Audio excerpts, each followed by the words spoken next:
Hello, আমি একটা SMPS তৈরি করেছি ক্লাস ডি অ্যাম্পলিফায়ারের জন্য। এটা মোটামুটি 1000 ওয়াট অবধি লোড নিতে পারবে।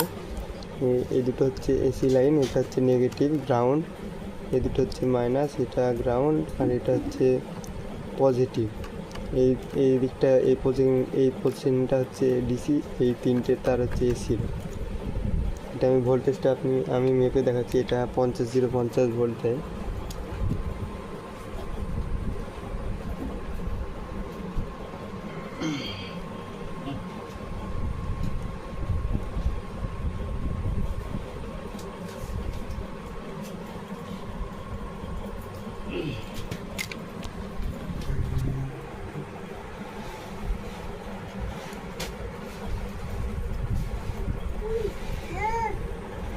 टोटल वोल्ट देख लीजिए आप, माइनस प्लस के।